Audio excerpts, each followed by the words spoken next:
Just a quick note, Acura flew me out here to test drive all these cars, and they were so confident in the new Rdx that they gave us not just the cars that compete in the segment, but according to them, the best cars in the segment to compare against the Rdx.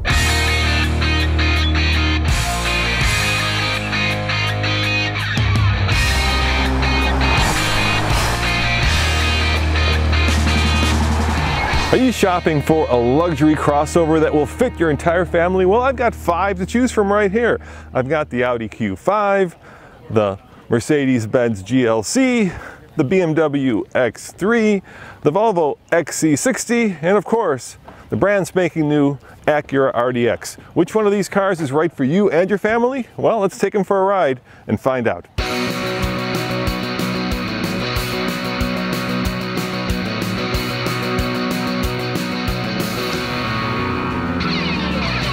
Can you guess what's under the hood of the Audi? There's a theme here. Of course, it's a 2-liter turbo that puts out 273 horsepower and 252 pound-foot of torque. It is mated to a 7-speed transmission, and of course, since it's an Audi, it has Quattro. Now there's something special about this Quattro system. Let me tell you about it. What's unique about this Audi is that it's predominantly a front-wheel drive car, and you're like, hey Roman, it's a Quattro. Yeah, I get it's a Quattro, but Audi has a system that if these front wheels lose traction, within literally the blink of an eye, the Audi can send power to the rear wheels, making it a true all-wheel drive car. But for fuel economy, if you're driving this down the road, it's mainly a front-wheel drive car. Of course, a common theme among all these cars is a turbocharger, specifically a 2-liter turbocharged engine. And what I really enjoy about the German competitors is that they have a silky smooth 2-liter. 2-liter is not a lot of power when you think about it. It's actually, well, it's actually pretty small for a big vehicle like this that can seat 5 with all of your stuff. But let me just give it the beans, and I'll try to demonstrate what I mean. There's just this effortless flow of power, and the engine note feels refined. It sounds smooth and silky. It's never harsh. And that's something that the Germans do really well. They can take a small engine and move a big car in a very pleasant and refined manner. Let me do it one more time, because it is really something that is very German indeed. No harshness. Those shifts just happen so smoothly, so naturally, and next thing you know, I am exceeding the speed limit like that. This Audi Q5 starts at over $41,000, and because it's been very successful, it's actually one of the segment-leading cars. And this is a car that a lot of people aspire to owning when it comes to kind of entry-level luxury crossovers. Let's talk about the good, bad, and weird about this Q5. Let's start with the good. This is probably one of my favorite cars in this segment because the interior is just a class above this class. It's very well laid out, it's very functional, and it's very German in a good way. Now the bad, well, there are a couple of bad things about it. First and foremost, it's the price. While it starts at over $41,000, if you start loading up all the goodies, it gets expensive very quickly. And the weird, well, 2 things actually. First, these taillights, they're built into the tailgate. So when you open it up, you've got kind of this weird empty space here. And talking about empty spaces, no exhaust pipes. They're hidden underneath. That's kind of weird.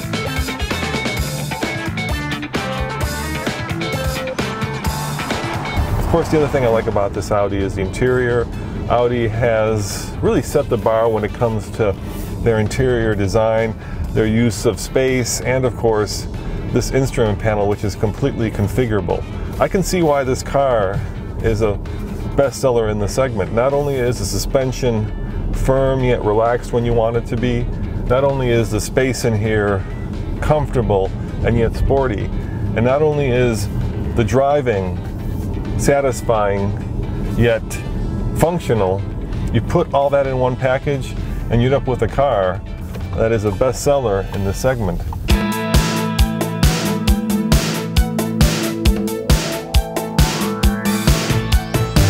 Can you guess what's under the hood of the Volvo XC60? I bet you can, because it's a 2-liter turbo that puts out 250 horsepower and 258 pound-foot of torque.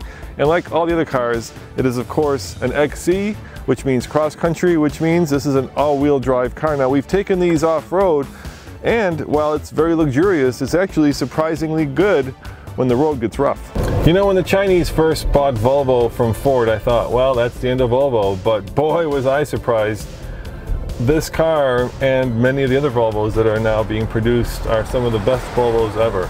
And the immediate sensation you get when you get behind the wheel of this car is the fact that it's tall. And we've taken it off-road up Goldmine Hill, and it is by far one of the best, one of the most capable off-roaders.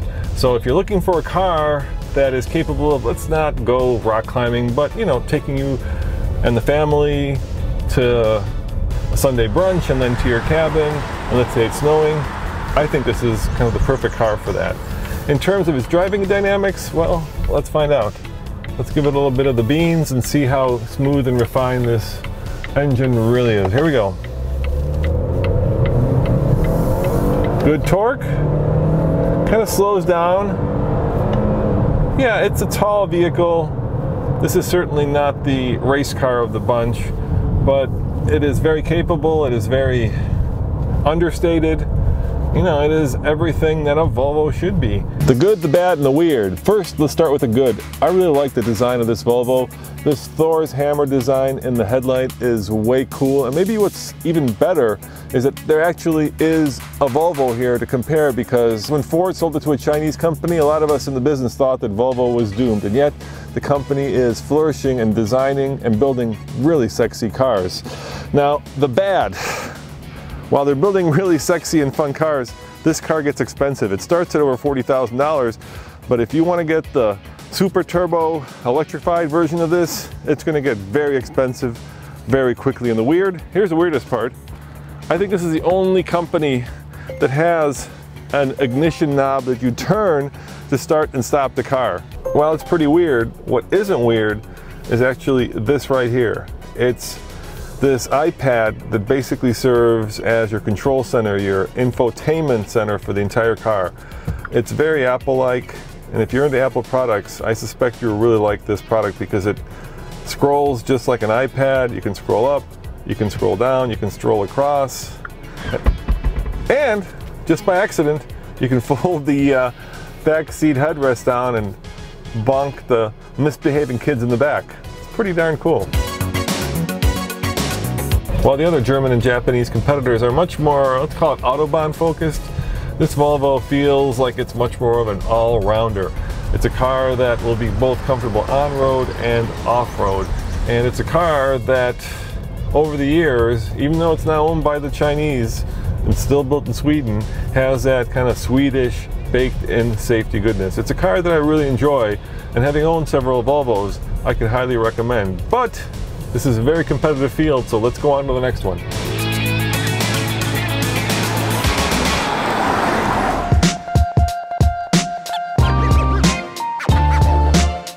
So what do you think's under the hood of the BMW? Can you guess? Of course, it's a 2-liter, puts out 248 horsepower and 258 pound-foot of torque. And since this is the X-Drive, of course it powers all 4 wheels. Now, this by far is one of the sportiest of the bunch, and yet one of the most conservative of the bunch. Isn't that weird? The styling says, I'm here to have dinner, but the engine says, I'm here to party.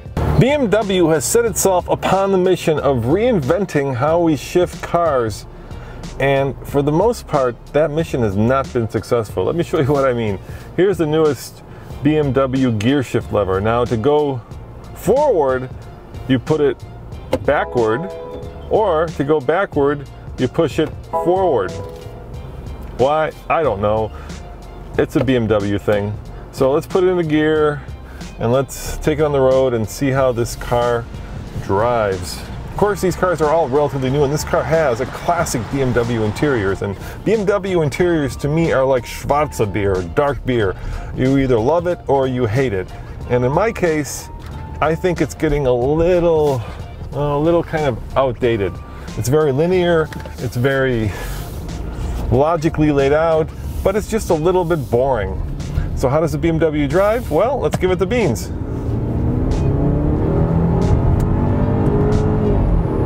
It definitely is the smoothest of the bunch. That engine is, I'd say, even a notch smoother than the Audi. It's just really well suited for this car. You can of course get a hotter version of the engine, but why would you? Because this has plenty of power for the kind of commuting that this car will end up doing. The good, the bad, and the weird of the X3. The good is that it's been around a long time. If you want the 3 Series of the crossover bunch, this is it. And that means sharp driving dynamics and of course that BMW reputation for being very sporty. Now the bad is that this car, at least in my eye, is very staid and a little bit too conservative. I think BMW needs to kind of up their game like they did with the X2 and make it a little bit more interesting. And the weird, well, there's a lot of weird. Let's start with this. Over here, it says 30i, and usually that would mean it's a 3-liter, but it's not. It's a 2-liter. Another weird thing, for the longest time, if you wanted to get under the hood of a car, all you had to do was pull the lever. But not anymore. BMW makes you pull it twice. Otherwise, it won't open it. That's pretty darn weird.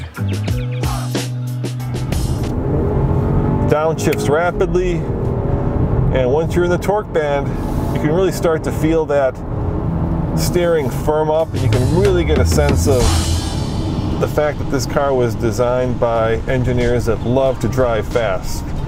Very little body roll, very linear brakes, and actually a suspension that's classic German in that it both absorbs bumps but yet gives you enough road feel that you can actually start to want to push this around corners a little bit.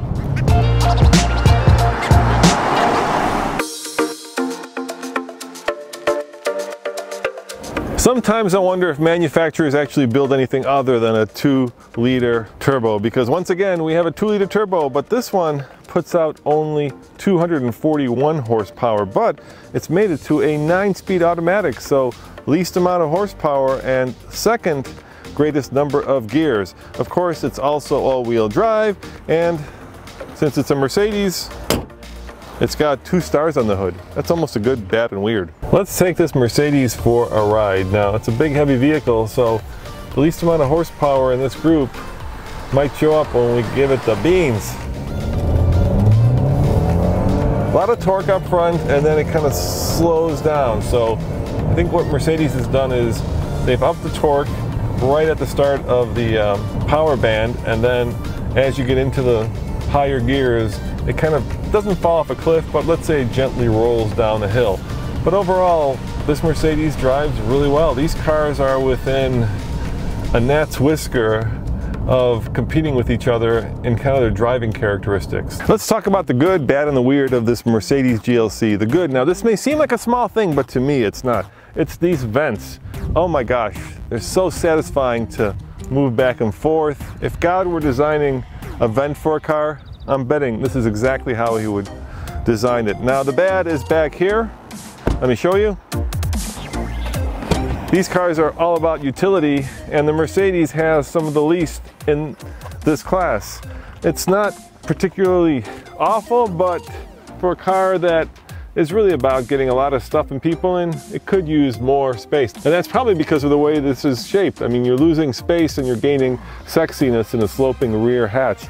Now, another good thing is, unlike the Audi, these are actually semi-real.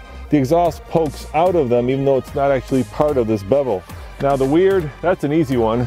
Mercedes gives you not one, but 2 ways to actually control the infotainment system. Let me show you inside. You gotta figure at some point, some engineer at Mercedes said, you know what, I'm not sure how people should control this kind of floaty screen. Should it be a knob or should it be a touchpad? And somebody else said, you know what, Hans, let's give them both. And that's pretty weird because you can control the screen using this touchpad that rests on top of this knob. And they both essentially do the same thing, except of course with this touch screen you can also write letters so that you could, for instance, look for people in your address book.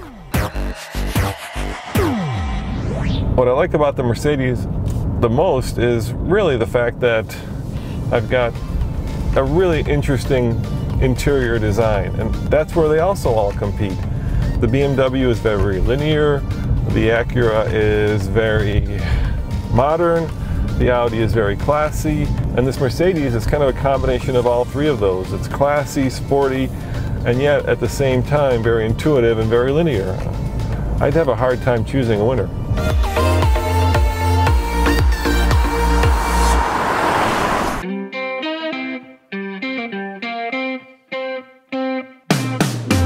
On these press trips, guess what three words I hear the most? Best in class. Manufacturers love to use those three words to describe their vehicle, but in a lot of ways, they're right about the Acura Rdx. Once again, a 2-liter turbo that puts out 272 horsepower, but 280 pound-foot of torque. Now it has, best in class, 10-speed automatic transmission that is mated to Acura's latest generation of super handling all-wheel drive. And this all-wheel drive system is pretty funky. It allows the car to appropriate up to 70% of the torque to the rear wheels and then take that torque and split it 100% to the left or right wheel, giving you a true torque vectoring system. What do I mean by true torque vectoring system? Well, there are two kinds of torque vectoring all-wheel drive system. One that breaks the inside wheel when you're going around a corner, letting the car pivot around the wheel that's being slowed down, or the one that actually increases torque to the outside wheel instead of slowing down the inside wheel. And this super handling all-wheel drive system is the second kind. It actually can appropriate up to 100% of the 70% of torque that goes to the back to the outside wheel going around a turn, making it feel much more sporty. Now we've come to the part of the review that you're probably most interested in. If it were my money, which car would I buy? So let's talk about the Acura first. Remember, we started this Acura segment by saying three words, best in class. And the Acura offers least in class pricing. The two-wheel drive starts just around $38,000, and if you go to the four-wheel drive, it starts at under $40,000. The other European competing cars start a little bit higher, but end significantly higher. You can get up to, well, almost 60K in some of those cars, and that's a lot of money.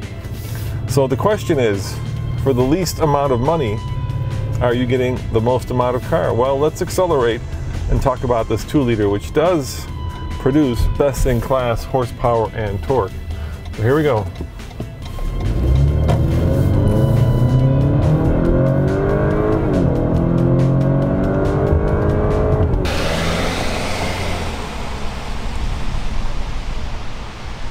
The good, the bad, and the weird of the new Rdx. The good, oh, you can see it. Can you guess what it is?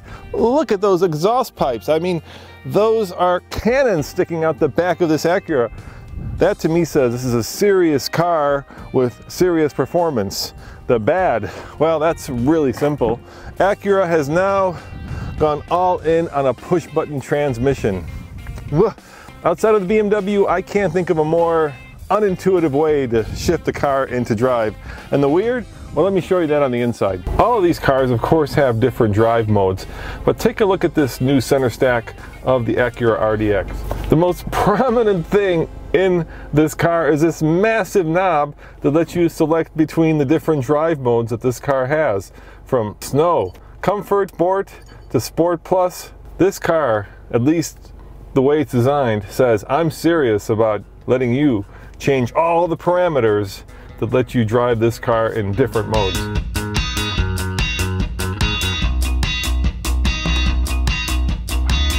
So if it were my money, what car would I go for? Well, let me break it down for you in a very straightforward way. If I wanted the most off-road worthy car, I would definitely go for the Volvo. If I wanted the most luxurious and the most stylish, I'd go for the Audi or the Mercedes. If I wanted the most powerful and the sportiest, I'd go for the BMW or the Acura. And that's really the bottom line. None of these cars have significant issues that would keep me from buying them. They're all really good in very different ways. And it really depends on what you're looking for. There are other cars that compete in this segment, like the Infiniti and the Lexus. Why aren't they here? Well, this is a program put on by Acura, and they felt like they should benchmark the Germans, and that's why the German and Swedish competitors are here. Even though I think if you're cross-shopping an Acura, you're also going to be at the Lexus and Infiniti dealership.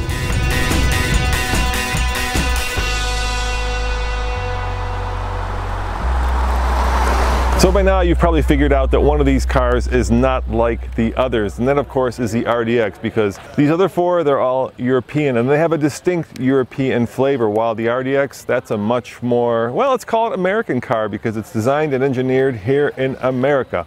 As always, this is Roman reporting for the Fast Lane Car. Check out tflcar.com for more news, views, and of course, real world, family, luxury crossover reviews. See you guys next time. Ciao.